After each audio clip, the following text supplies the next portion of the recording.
Hi everyone, welcome to today's session. It's your girl again, Eunice. So far, what have we covered? What have we discussed?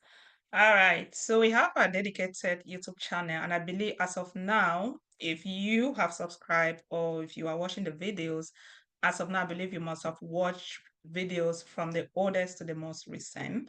Reason being that, as I've said, these videos or the curriculum is carefully curated. Yeah, it took me some years to be able to build this, and you have to watch it from the oldest to the most recent because each concept builds on the previous one. Okay.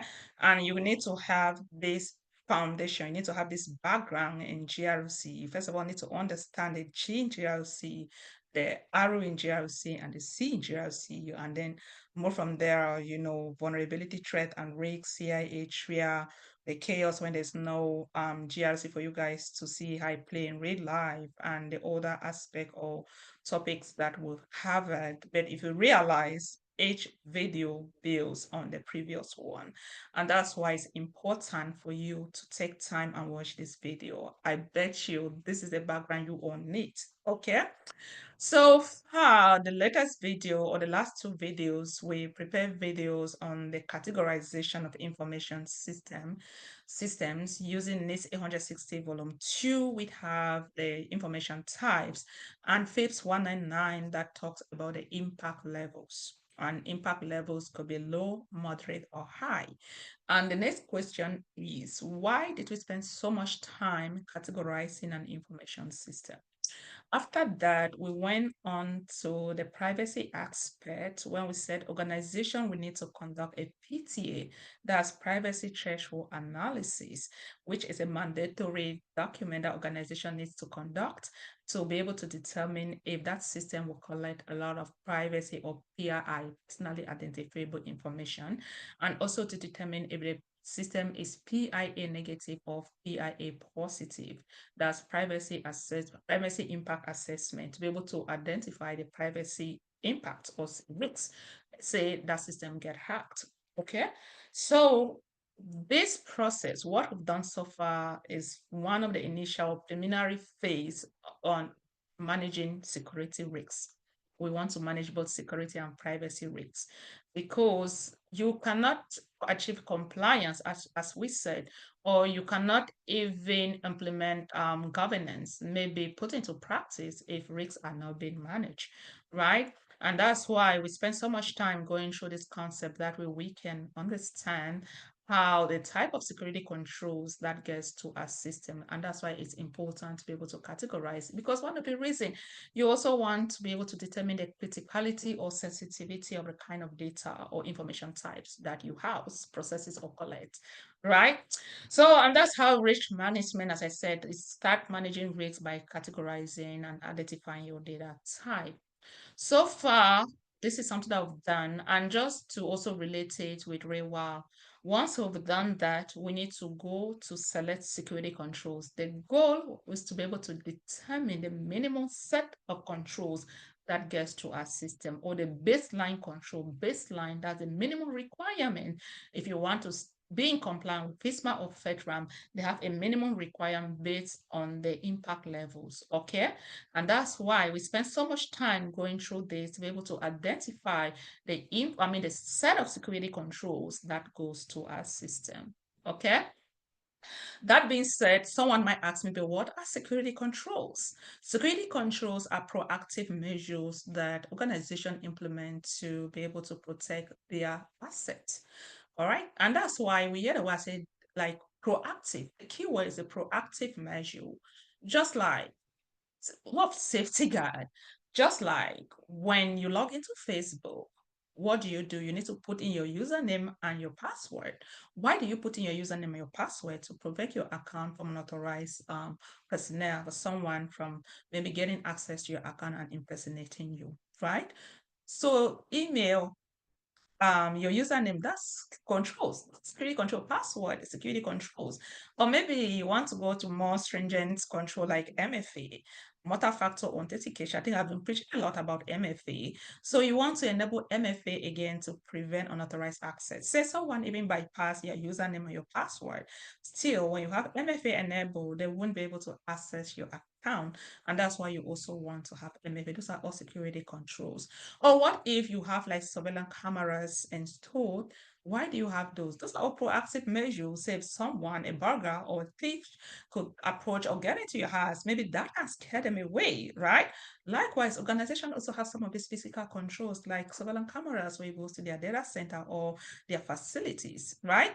Likewise, just even think of a situation where you are driving. Why do you have to put your seatbelt? Those are all safety measures. So likewise, in the digital world or in cybersecurity world, we need to be able to implement security controls so as to protect organization assets. Or many a times you see situation where they are even providing user awareness training, right? Or maybe you work at a hospital, you are a CNA, you guys are doing drill.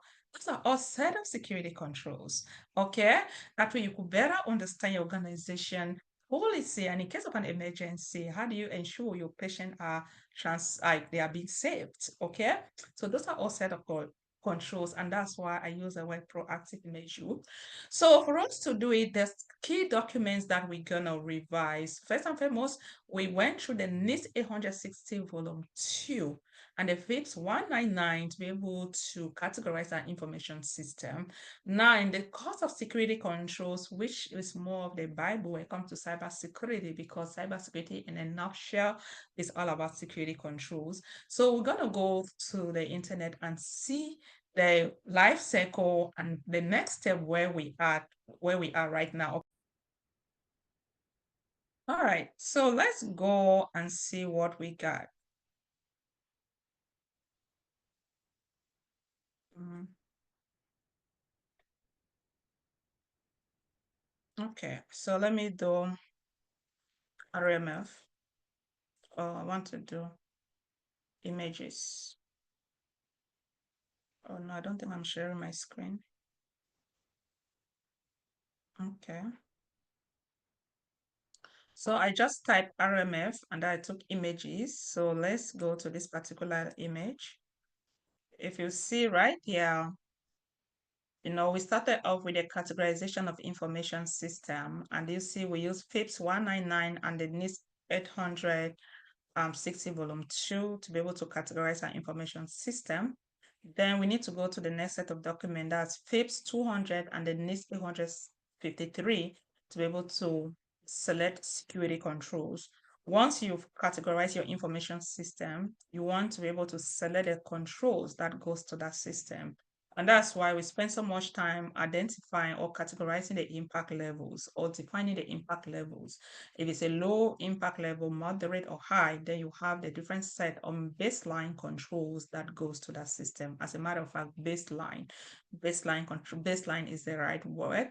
So with baseline simply mean the minimum requirement. Minimum requirement mean you cannot go below that minimum requirement. Okay. You can upgrade and add additional controls, but you can never downgrade or go below that minimum requirement. So the next phase will be the selection of security controls.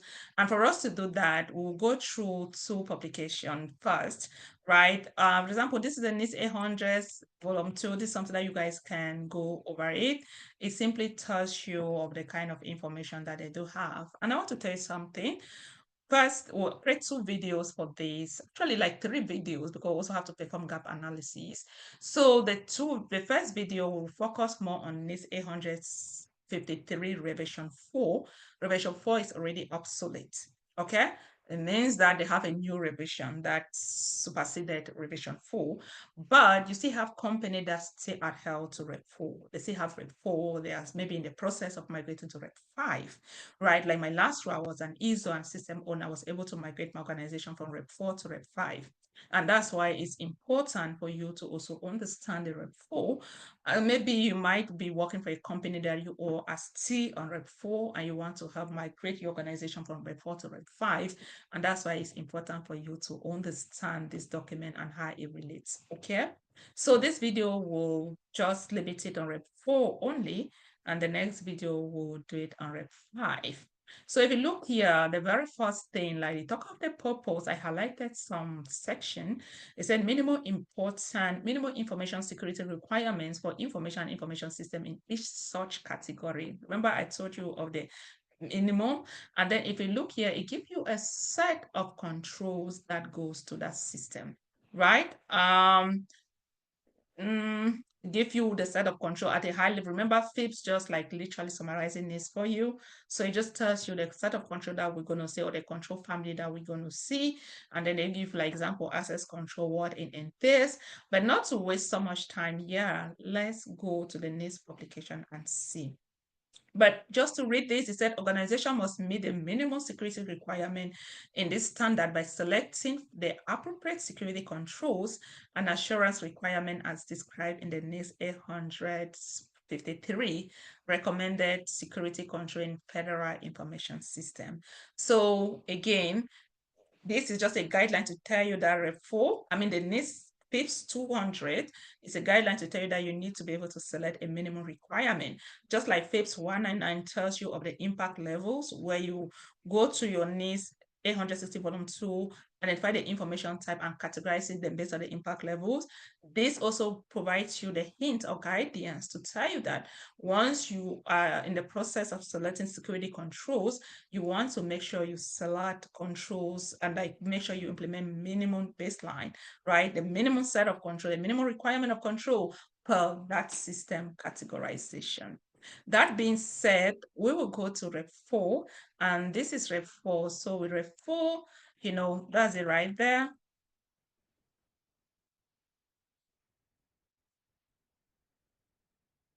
Do you see?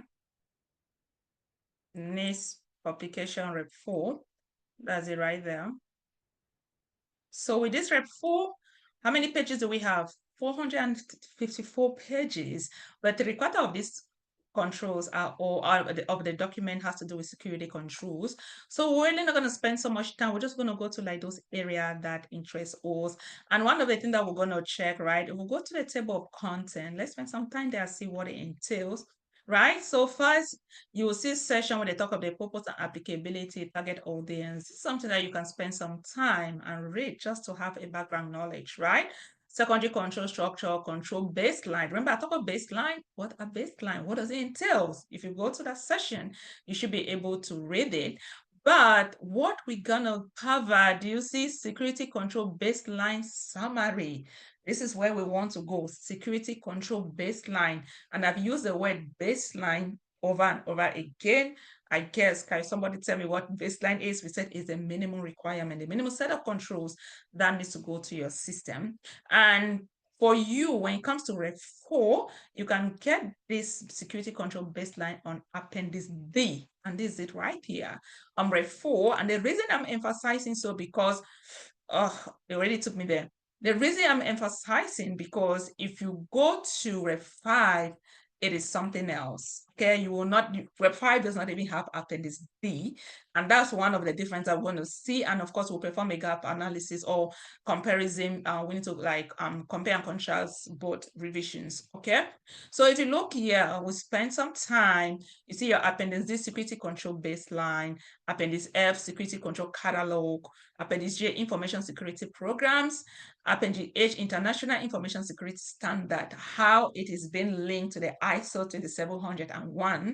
And then you have overlay template, and you see privacy control catalog. So it's wow, we are start talking about security control and privacy controls. And just to, again, to lay emphasis, that's why we spend so much time categorizing the information system and also coming up with a PT and PIA. So let's go to the Appendix D and see what it entails. Do you see Appendix D talk of security control baseline only? It didn't talk anything. We didn't mention privacy. So at this point, we are focusing on controls, security controls. And that's why I said that when we categorize an information system using this 860 volume 2, you want to be able to determine a set of security controls that gets to your system. Let's go there and see. So these are control. Do you see low impact, moderate impact, and high impact of information system? That already explained everything for you. with this document, you have like what they call priority, you have priority 1, priority 2, priority 3. With priority 1, it tells you you have to do it in sequences, right? It means these are the one that based on Rep 4 standards. Rep 4, I'm repeating because on Rep 5, we do not have this. A lot of changes, a lot of things have changed, right? But if your organization is still on Rep 4, it's important for you to understand this, right? So if you see in Rep 4, you have to apply or implement security control based on priority level. And each time when you're priority 1, that's of high priority, priority 2, priority 3, and so on. And that's why it tells you that you have to do this in that manner, right? You need to do the first priority, the second priority, as well as the third priority. And you see, PO non-security control does not select in any baseline. So when you have P0, mean, of course, it is not applicable, okay? So this is a baseline. The baseline, it gives you a baseline. Say, for example, you have categorized your information system now. And of course, as students, they did categorize it. And this is their next project, hands-on. If you are not part of us, this is something that you want to come, make sure you get enrolled for our upcoming cohort in June, right? So this is something that you also want to benefit.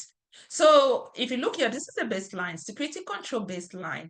If you look here, you see the impact levels, right? We have the impact levels of low, moderate, and high.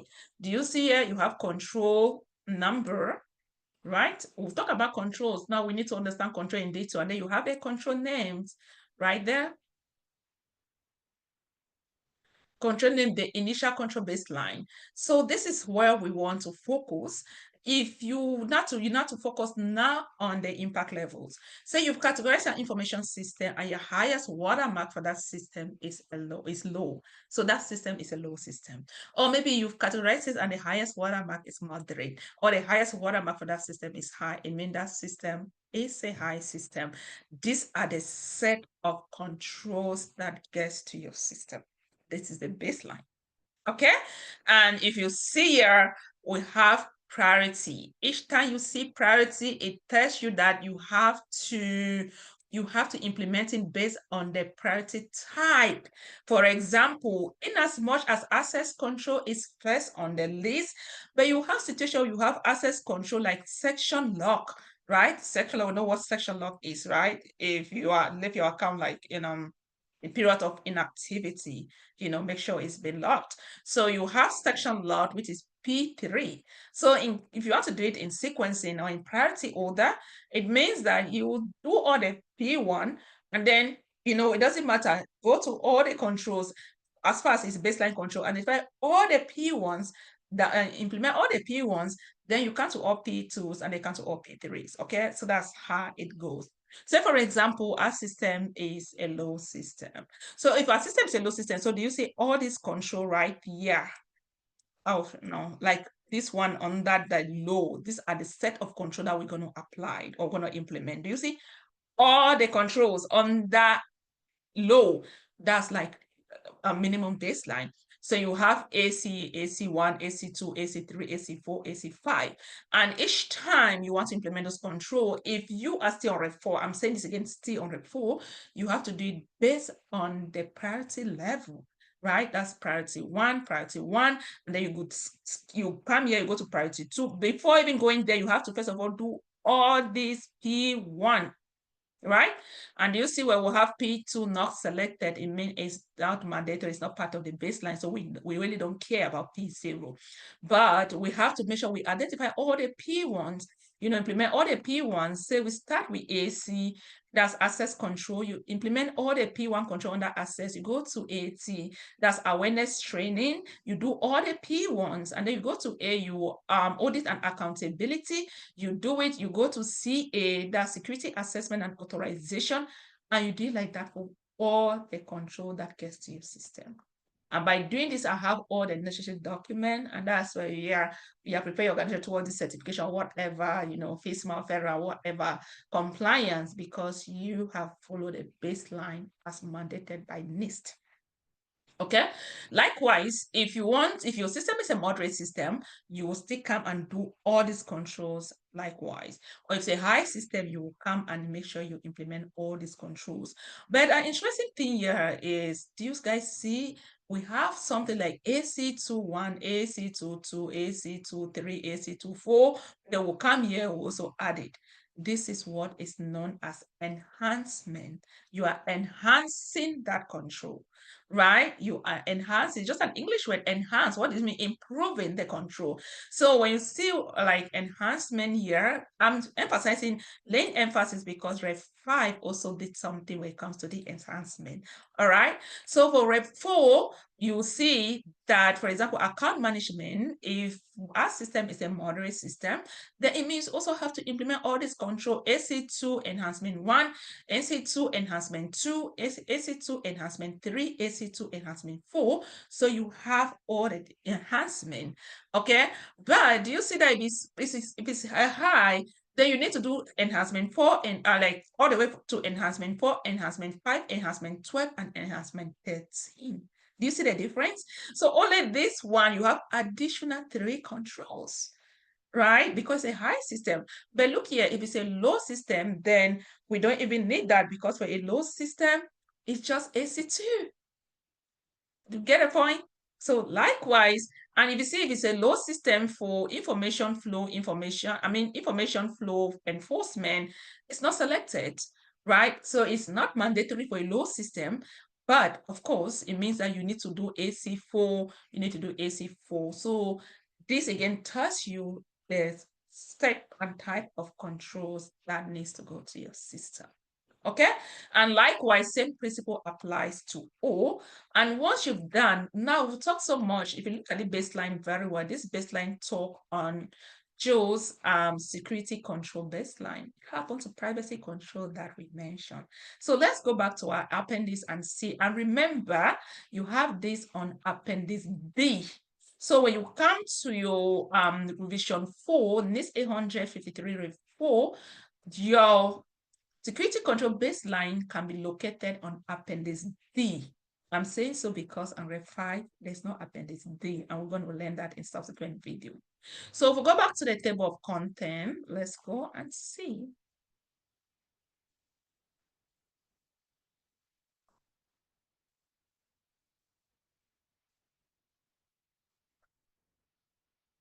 All right. So do you see privacy control catalog? So you have it on appendix J. So it means on your NIST 800 Ref 4, you have your security control baseline on appendix D and privacy control catalog on appendix J, right? While you have, you see, you have security control catalog. That's a summary of all the control. We're going to go there. Security control catalog, you have it on appendix. Then let's go to, first of all, go to appendix J and see what we have. Do you see? This is something that you guys, once you come here, make sure you also read it. I say privacy control enhancement and supplemental guideline. So that's something that we can read. Do you see? These are the privacy controls. Do you see? These are the privacy control that gets to your system. But these have changed in totality when you go to Ref 5. We're going to see that. So each time you are going or you have your, how they call, you do your PTA, if it's PIA negative, PIA positive. So these are the set of controls, privacy control, AP-1, AP2, you come to IRO, IRO-1, 2, 3. These are the control that you need to implement that goes to your system. So these are all privacy controls. Make sense? Yep. So you can get your privacy control catalog on appendix J. You can get your security control baseline on appendix D, but we said that we can get our security controls catalog on appendix F. So a quicker way to go on appendix F, if you are somebody that is like still like have basic knowledge of computing, you just do control F, you put F, it will take us there. But I'm just doing that way you guys can see, just to spend some time on the table of table of content that we all can see something, right? So if we go now to appendix F, security control catalog, that's it right there, right? So we can scroll down, you will see a lot. right? You see, fundamental of the catalog. These are some of the things that you want to read. And then you see the very first one, family, access control family. Remember, we talk of AC-1, and they have all the different enhancement, maybe -1, and then you come now, you have AC2, you see AC2, and then you have all those things. You see our supplemental guideline, you see AC21, AC22, AC23, AC24, and AC25. These are all the different enhancements. And if you look at the AC2, it tells you about account management and what does account management entails. Identify and select the following type of account, We're going to use this to learn how to develop or write security policy. We're not going to do it right now. We'll do it in subsequent videos. But it talks about account management. Then you come here, because this is our enhancement, it says account management, removal of temporary emergency accounts. So do you see, that's why I said that enhancement simply enhances or improve that control. So it tells you, maybe that first one, you talk more about your account management, but you didn't tell us more about in case of like emergency or temporary account, how do you remove it? And that's what, if you read that thing very well, it got to tell you, do you have a time frame? How do you do that? It enhances that control, right? Or maybe if it's like AC2 enhancement 3, they talk about account management that disable inactive accounts. If an account is inactive, somebody left your organization, they've not logged into their account for more than how many months, then you need to make sure that it's been disabled. And that's a beautiful thing, though, because we're going to discuss or see how we can develop security policy. You have to identify or determine the time period where you need to be able to to be able to disable the account. So this is a background on Rep 4. This is a good document. You have time, you can read it, but these are just a key section where you need to go to fetch your information, right? First, you just go to your Appendix D, look at the set of catalogs. Once you go to that baseline, the baseline, identify your baseline controls, and decide the control based on your impact levels. Then you can now, of course, the next process is to start developing security policy and start implementing those security controls. And if that system is PIA positive, then you also want to make sure that you implement privacy controls. If not, then you do not need to implement privacy controls. And lastly, another way you can navigate this document is to click on this top 3 arrow. It will also take you there. Do you see? If you go there, you explain, for example, say I want to go just on access control. Do you see? Once I click here, it takes me back to this page. Okay, AC-1, and you can just play around. And also, like if you want like AC3, if I want to just target the session, it will take me directly to AC3.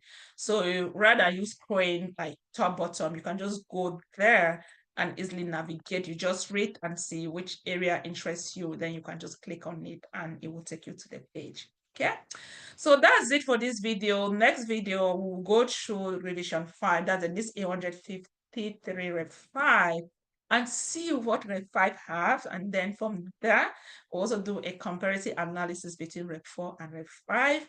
And then we'll have to cover some few key documents, learn how to start developing policy, learn how to write implementation statements before even thinking of accessing security controls.